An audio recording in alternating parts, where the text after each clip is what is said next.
Hello everyone. Ever felt like your job is going nowhere and you just want to leave? There is a phrase for that feeling. It is jump ship. You say it when someone quits a company. Maybe the business is losing money. Maybe the boss is terrible. You hear it all the time. He jumped ship last week. She is thinking about jumping ship. But the words themselves are strange. Why would anyone jump off a boat? The answer goes back hundreds of years. It takes us to the docks of Old England. And it starts with men who did not want to be on those ships at all.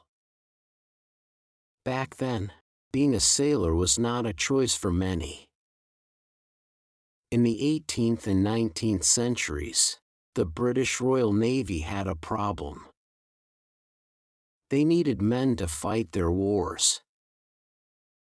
But not enough men wanted to join.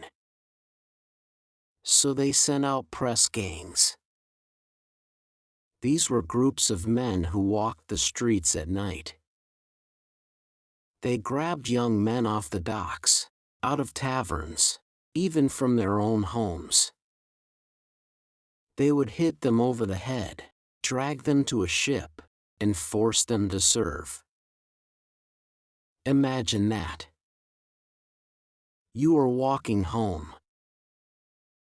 Then you wake up on a naval ship. You are miles from land. And now you belong to the Navy. There was no way out. You signed a contract that could last for years. If you tried to leave, you could be hanged.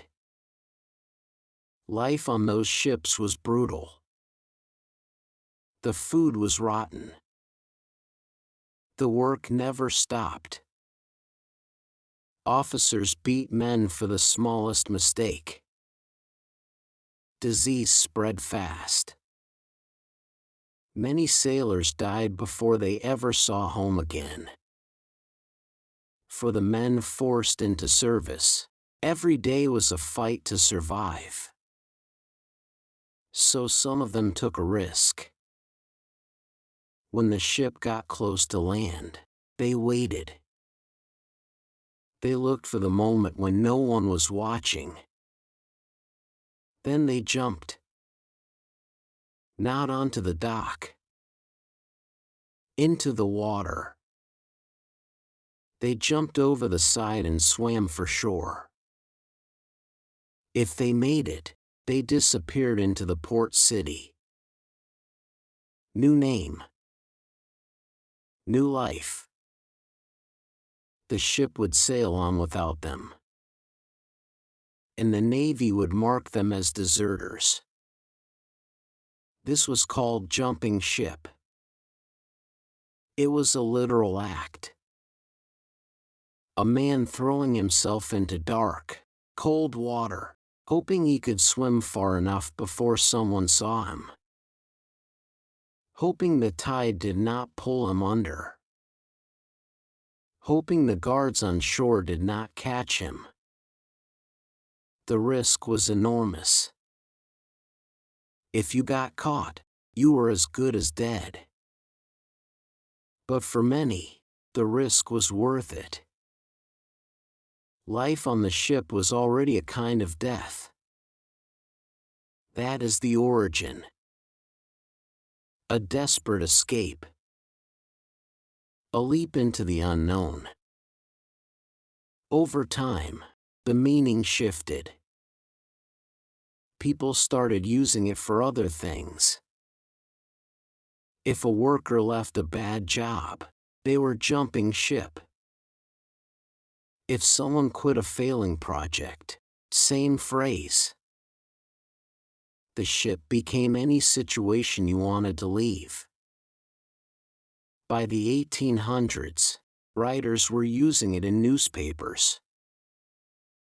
There is a record from 1839 in the London Times.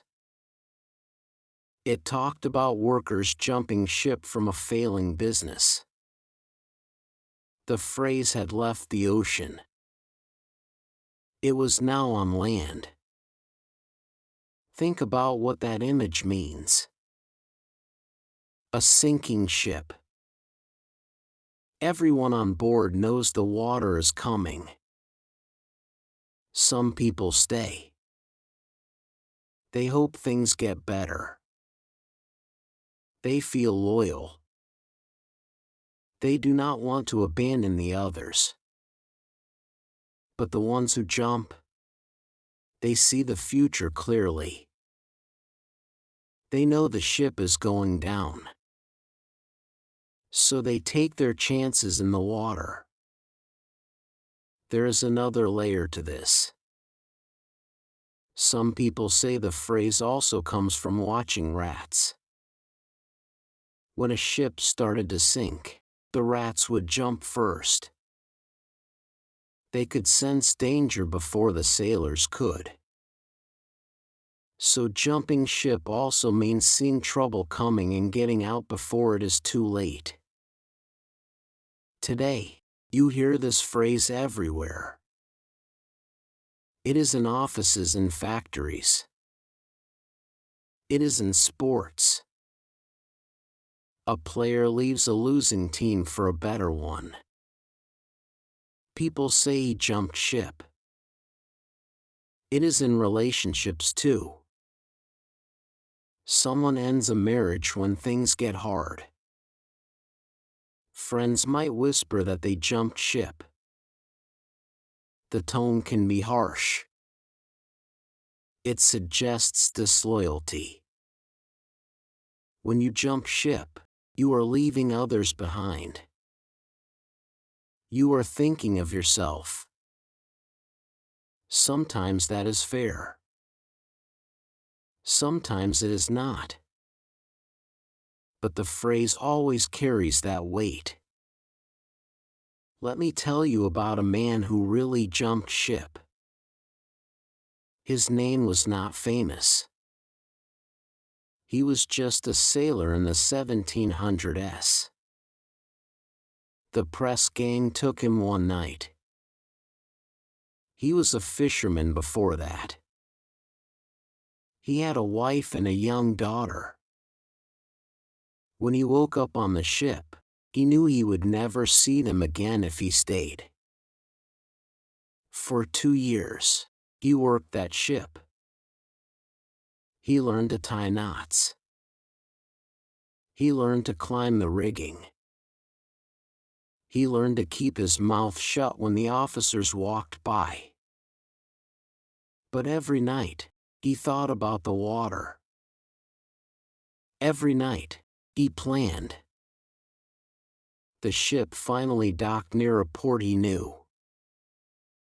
His hometown was only a few miles inland. That night, he slipped out of his hammock. He climbed over the side.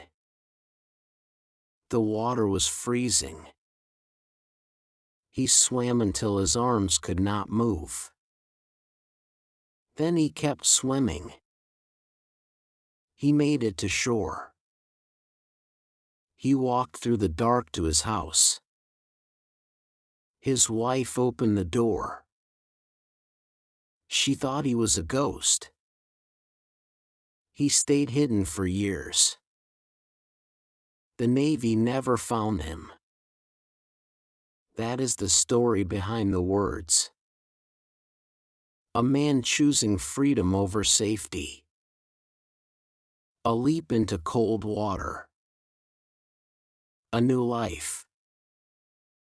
Now, when you hear someone say they want to jump ship, you know what they really mean. They mean they are done. They mean the water looks better than the boat.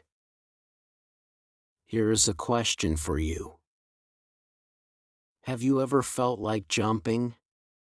Have you ever looked at your job, your city, your situation, and thought, I need to get out? Maybe you stayed. Maybe you jumped. Either way, you know that feeling. That moment when you decide the risk is worth it. The phrase is old.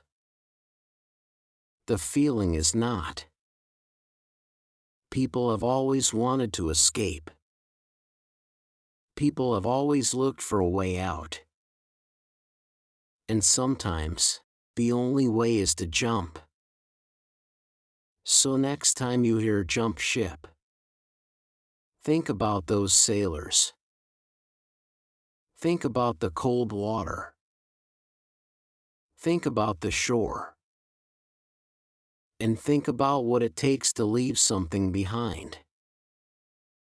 That is the story of Jump Ship.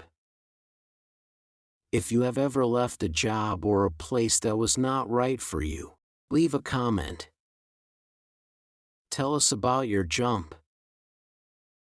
And if you know someone who needs to hear this story, share it with them. Sometimes we all need to know that jumping is okay. Thanks for listening. 能以非母语者的身份专注学习到现在，这本身就是很棒的进步。真诚感谢你的观看。如果你觉得本期内容实用，点赞或留言让我知道你的想法，这对我持续创作非常重要。我们下期见。